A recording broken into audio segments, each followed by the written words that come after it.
Company में universal crown ambassador का level है, उस प्रोग्राम पर थैंक यू। इस बिजनेस में टीम अब काउंट नहीं होती, क्योंकि आप लोग भी जानते हैं, तो आईडी के नीचे सेल्स और टीम काउंट करके तो दिखाती नहीं है। तो एग्जैक्टली मैं बताऊं कि मेरी टीम कितनी है, तो मुझे भी नहीं मालूम मेरी टीम कितनी है, लेकिन एक अनुभव के आधार पर बता सकता हूं कि 70 लाख के करीब की टीम मेरी होगी। और इस टीम में 600 डायमंड स्लाइड पुरानी है, 650 डायमंड मेरी टीम में हो चुके हैं, कंप्लीट हो चुके हैं। इस बिजनेस में लगातार डायमंड्स को देखें, लोगों ने बहुत बड़े मुकाम पर लोग पहुंचे हैं। मेरी टीम में यूनिवर्सल क्राउन एम्बेसडर भी है, क्राउन एम्बेसडर्स भी हैं, क्राउन्स भी हैं, हर मुकाम पर लोग पहुंचे हैं। इस बिजनेस में न बल्कि मेरे सपने पूरे हुए, मेरा जीवन बदला, बल्कि बहुत सारे लोग ऐसे थे जो इस प्रोफाइल के लोग थे। इन घरों में कार का सपना पूरा हुआ, किसी ने कच्चे घर में था, पक्के घर का सपना पूरा हुआ, किसी के घर में बच्चों को अच्छी एजुकेशन दिलाने का सपना पूरा हुआ, कोई कर्जे में था, उनके कर्जे पूरे होने का सपना पूरा हुआ, किसी को अपने परिवार के लिए कुछ करना था, वो सपने पूरे हुए। ऐसे करके पूरे भारत देश में अलग अलग क्षेत्रों में लोग अपना जीवन बदल रहे हैं। और ये बिजनेस में इतना बड़ा ट्रांसफॉर्मेशन कैसे हो सकता है? मैं मेरे एजुकेशन के बारे में बात करूं, मैं साइंस से ग्रेजुएशन किया, पॉलिटिकल साइंस में मैंने पीजी डिप्लोमा किया, पोस्ट ग्रेजुएशन डिप्लोमा किया, होटल मैनेजमेंट किया, फिर एजुकेशन में मैंने बैचलर डिग्री ली और यहीं तक मेरी पढ़ाई लिखाई हो पाई थी। और पढ़ाई लिखाई घर में कई बार किसी के साथ में बहुत सारे चैलेंजेस आते हैं, फाइनेंशियल चैलेंजेस, तो इस पढ़ाई के बाद मैं नहीं कर पाया, लेकिन दिल में था कि मैं और पढ़ाई करूं। तो उसके बाद भी मैं गवर्नमेंट जॉब में चला गया और मैंने ये बिजनेस करते करते अपनी पीएचडी कंप्लीट की एजुकेशन के फील्ड में, सेल्स और बिजनेस करते करते। तो एक सपना था कि मेरी पीएचडी कंप्लीट होनी चाहिए, तो एजुकेशन में मैंने अपने डॉक्टर ऑफ फिलॉसफी की डिग्री को भी कंप्लीट किया। और ये मेरी पढ़ाई लिखाई, फादर रेलवे में नौकरी करते थे, ये ब्लैक एंड व्हाइट फैमिली थी हमारी, और ये ब्लैक एंड व्हाइट फैमिली में रंग भरने का काम सेफ शॉप ने किया। ये बीएड की फोटो है मेरा, जब पढ़ाई लिखाई कर रहा था तभी मुझे बिजनेस देखने का मौका मिला। बच्चों को ट्यूशन पढ़ा के गुजारा करता था, बाद में सरकारी नौकरी लग गई, सरकारी स्कूल में टीचर हो गया। और एक दिन मेरे जीवन में एक दिन आया ये बिजनेस प्लान को देखने का। दिल्ली में फंक्शन अटेंड किया, मैंने बिजनेस को करने का डिसीजन लिया। और डिसीजन इसलिए लिया कि अगर पानी में, गुनगुने पानी में मैडम को डाल दिया, गैस पर रख दिया, पानी गर्म होने के लिए चूल्हे पे, पानी गर्म हो रहा है, ठंडी के दिन है, तो मैडम को मजा आ रहा है टेम्परेचर गर्म पानी में, गुनगुने पानी में, है ना। लेकिन जैसे जैसे टेम्परेचर बढ़ता जाता है तो अपने आप को एडजस्ट कर लेता है मैडम, एडजस्ट करता रहता है। लेकिन और बॉइलिंग टेम्परेचर पे जब पानी पहुंच रहा है तो उसे लगता है मेरा जीवन खतरे में है, तो जंप करने का डिसीजन लेता है। लेकिन तब तक लेट हो चुका होता है, जंप भी नहीं कर पा रहा, क्योंकि इम्यूनिटी पावर उसकी पुस्टअप नहीं हो पा रही, इम्यूनिटी पावर खत्म हो गई है। और इम्यूनिटी खत्म हो गई है, जब जब लगा कि मुझे कूद जाना चाहिए, तब तक उसके लिए बहुत देर हो गई और मेढक की जान चली गई। तो मेढक की जान किस में से गई?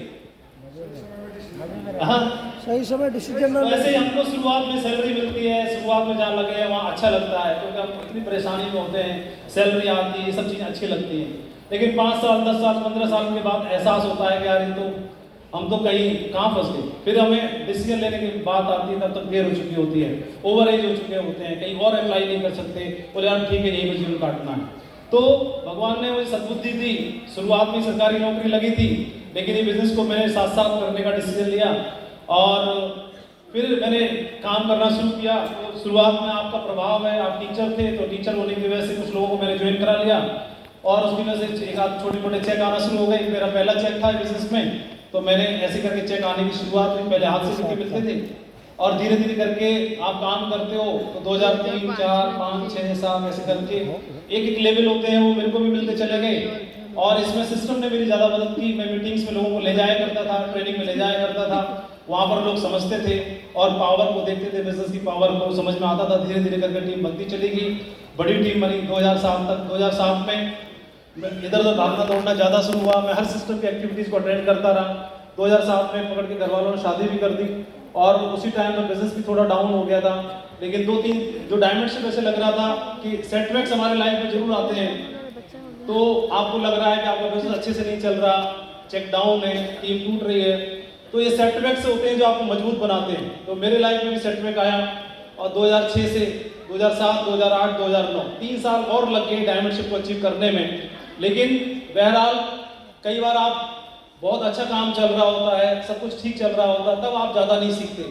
जब आपके साथ कोई चैलेंजेस को फेस करते हैं तब आप बहुत ज़्यादा सीखते हो, तब आपकी लीडरशिप ज़्यादा निकलती है, तब आप ज़्यादा मजबूत होते हो। और फिर उसके बाद में 2009 के बाद 10, 11, 12, 13, 14 पर अब तो कैलेंडर ही बदल रहे हैं और कुछ है नहीं। बाकी सिस्टम है, टीम है, लोग हैं। मैं तो बहती हुई गंगा में बह ही रहा हूँ, ठीक है। क्रेडिट मुझे नहीं जाता, मेरे अंदर ऐसी कोई क्वालिटी नहीं थी, लेकिन क्रेडिट हमें अगर देखते हैं तो इस कंपनी को जाता है, इसने ऐसा रास्ता दिया, पूरे बने बनाए एक सिस्टम को जाता है जो फ्लो है, इसमें सारे लोग बह रहे हैं, सीख के आ रहे हैं। और हमारे सभी पूरे लीडर्स क्लब को जाता है, डायमंड क्लब को जाता है, लीडर्स को जाता है, जिनकी बदौलत आज इतना बड़ा प्लेटफॉर्म तैयार हो पाया। इस बिजनेस में नॉर्मल से परिवार के लिए नॉर्मल लाइफ लोग सभी लोग जीते हैं, तो सिस्टम के साथ और ऑफलाइन की बात मानने की वजह से बढ़िया जीवन बनना शुरू हो गया। इस बिजनेस में आने के पीछे मकसद हर आदमी का एक ही होता है, तो फाइनेंशियली मजबूत बने, स्ट्रॉन्ग हो, ये तो है, क्यों जी? डायमंड बनने के पीछे मकसद क्या है? डायमंड बनो और पैसा ना मिले तो कोई बनना चाहेगा क्या? तो डायमंड तो एक बहाना है, लेकिन डायमंड बनने के पीछे क्या है, हमारा मकसद क्या है? हम फाइनेंशियली मजबूत बने, फाइनेंशियली स्ट्रॉन्ग हो। तो फाइनेंशियली स्ट्रॉन्ग होने के पीछे एक ही बात है, डायमंड बनते बनते आपको 10,000 सेल्स करनी है, 8,000 सेल्स करनी है। तो 8,000 सेल्स यानी 8,000 लोगों के बीच में जब आप जाते हो, 8,000 सेल्स आपके नेटवर्क में आती हैं, तो ये बात सही है कि सारे लोग आपके साथ में स्टार्स नहीं जुड़ेंगे, सारे लोग आपके साथ काम नहीं करेंगे, ये बात बिल्कुल सही है। कुछ आएंगे, कुछ प्रोडक्ट लेंगे, कुछ चले जाएंगे, कुछ प्रोडक्ट यूज करेंगे केवल, कुछ काम करेंगे, कुछ नहीं करेंगे, कुछ छोड़ देंगे। लेकिन फिर भी 8,000 सेल्स ऐसी होती हैं, 8,000 10,000 में कुछ न कुछ ऐसे होंगे जो जिनकी सोच आपकी सोच से मिलती होगी, जिनकी मेहनत आपकी मेहनत से मिलेगी, जिनका कमिटमेंट आपके कमिटमेंट से मिलेगा, जिनका विजन आपके विजन से मिलेगा, और आपको आपके मतलब के लोग 8,000 में से मिल ही जाएंगे। तो डायमंड बनते बनते आप उन नगीनों को, उन हीरो को ढूंढ ही लेते हैं। ऐसा होता है कि नहीं होता है? ये मकसद है। डायमंड बनना मकसद नहीं है, ये ताज पहनना मकसद नहीं है, इस ताज में कुछ छिपा हुआ है, उसको मर्म को समझना है। सिर्फ खींच खांच के मैं डायमंड हो जाऊं ये मकसद नहीं है। चेक नहीं आया बिजनेस में, डायमंड होते होते मुझे 5 साल 6 साल का वक्त मिल रहा है, टाइम मिल रहा है इस पीरियड में। और ये कोई जरूरी नहीं कि 5-6 साल में करना है कंप्लीट, ऐसे नहीं कि 5-6 साल में कंप्लीट नहीं कर पाए तो जीरो से शुरू करना पड़ेगा, ऐसा नहीं। आप समय सीमा आप निर्धारित करो, 2-4 साल पहले, 2-4 साल आगे भी लग जाए तो भी कोई दिक्कत नहीं है, 10 साल भी लगे तो भी कोई दिक्कत नहीं है, लेकिन 10 साल में काम हो जाना चाहिए, कल्याण हो जाना चाहिए। हमको हमारे जैसे लोग मिल गए तो बिजनेस से हम फ्री हो सकते हैं, ये एक सबसे बड़ा मकसद है। तो ये बिजनेस में आप फाइनेंशियली स्ट्रॉन्ग होना चाहते हैं, फाइनेंशियली स्ट्रॉन्ग कब हो पाओगे? हमारे हैसियत के हिसाब से नहीं, हमारी काबिलियत के हिसाब से हमको नौकरी मिल जाती है, और नौकरी में हमें जीवन भर काम करना है, रिटायरमेंट पर। सबको सरकारी नौकरी भी नहीं मिल पाती है, कैसे भी मिल पाएगी? 140 करोड़ की जनता है, सरकारी नौकरी इतनी नहीं है, लेकिन हाँ ये जरूर है कि कुछ लोगों को मिल पाती है, बाकी लोग अपने हिसाब से कुछ न कुछ ढूंढ लेते हैं सरवाइव करने के लिए। जब ढूंढ लेते हैं सरवाइव करने के लिए, तो उसमें क्या है, जीवन भर अकेले तो काम करना है। और सफलता का सिद्धांत, पैसे का सिद्धांत क्या बोलता है? आपके लिए जितने ज्यादा घंटे काम होगा वो आपको उतना पैसा आएगा।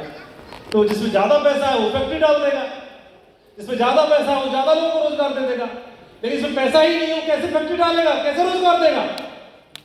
नहीं, संभव नहीं है। इसलिए ये इसको बिजनेस ऐसा बिजनेस बोला जाता है। कई लोग बोलते हैं इन्वेस्टमेंट नहीं है, यहाँ पैसे का इन्वेस्टमेंट नहीं है। बस जो बड़ा व्यवसाय करने के लिए पैसा चाहिए होता है, वो पैसा तो नहीं चाहिए, लेकिन बाकी सारी चीजें चाहिए, समय भी चाहिए, डेडिकेशन भी चाहिए, मेहनत भी चाहिए, कमिटमेंट भी चाहिए। जो बाकी जगह लगता है वो यहाँ भी लगता है। सिर्फ पैसे की छूट है, पैसा नहीं लगेगा। लेकिन ये भी बहुत बड़ी बात है कि बिना पैसा लगाए भी आप उतना बड़ा व्यापार कर सकते हो। एक आपने कुछ लोगों को, हर आदमी को बिजनेस में ऐसा मौका चाहिए, रास्ता चाहिए, और वो आपको मिल जाते हैं। मेरा प्रोफाइल बदलना शुरू हो गया, देश दुनिया को देखने का मौका मिला, 30, 35, 36, 37, 38 कितने कंट्रियों को विजिट करने का मौका मिला। ऐसे प्रोफाइल में थे, अब जीवन बदलना शुरू हो गया, और एक ब्लैक एंड व्हाइट फैमिली थी, इसमें रंग भरना शुरू हो गया। मेरी ये पीढ़ी सरकारी नौकरी में थी, दादाजी सरकारी नौकरी में, पिताजी सरकारी नौकरी में, मैं सरकारी नौकरी में। अब अगली पीढ़ी को मुझे नहीं बोलना पड़ेगा कि भाई तेरे को सरकारी नौकरी ही करनी पड़ेगी, मैं नहीं बोलता, तुमको जो अच्छा लगे करना, कोई दिक्कत की बात नहीं। सेफ सॉफ लगे तो सेफ सॉफ करना। क्यों? अब कोई दबाव की बात नहीं है, फाइनेंशियल प्रेशर नहीं, अब कोई प्रेशर नहीं है, कोई दबाव नहीं। तो अब हम बोल सकते हैं उसको भी, जा सिमरन जी ले अपनी जिंदगी, मतलब जा बेटा जी ले अपनी जिंदगी, है ना, क्योंकि सेफ ऑफ सॉन्ग हमारे साथ में है। तो मैं एक दो चीजें आपके साथ में जरूर शेयर करना चाहूंगा। ये फैसला